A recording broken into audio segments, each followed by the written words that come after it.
आज मनोज दादा, आज आमच्या गुरुवर्य धर्मवीर आनंद दिघे साहेबांची जयंती पण आहे, दिघे साहेबांची,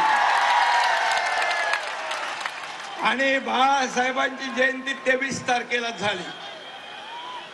या दोन्ही माझ्या आदरणीय गुरुवर्यांचा देखील आशीर्वाद आणि या सकल मराठा समाजाच्या शुभेच्छा देखील पाठीशी आहे.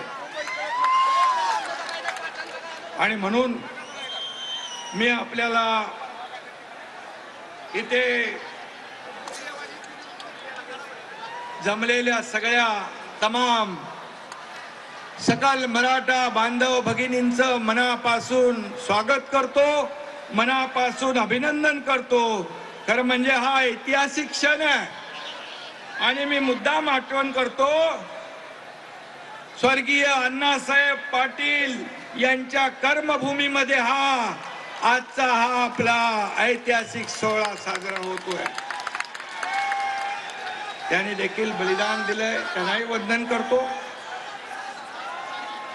आणि आज आमचं हे सरकार म्हणजे तुमचं सरकार, मनोज दादा, हे सर्वसामान्यांचं सरकार आहे.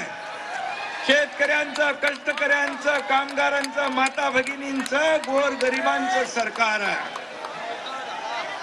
आम्ही कधी मतासाठी नाही तर हितासाठी निर्णय घेतलेले आहे.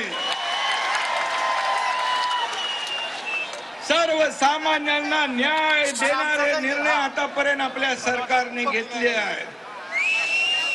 आणि म्हणून त्या ह्याच्यामध्ये आज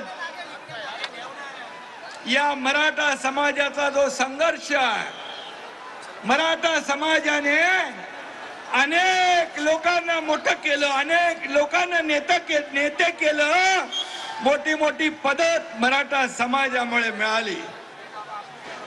परंतु मराठा समाजाला न्याय देत असताना जेव्हा जेव्हा संधी आली तेव्हा संधी द्यायला पाहिजे होती. परंतु आजचा दिवस हा आनंदाचा दिवस आहे. आजचा दिवस तुमच्या विजयाचा दिवस आहे. तुम्ही गुलाल उधळण्याचा दिवस आहे.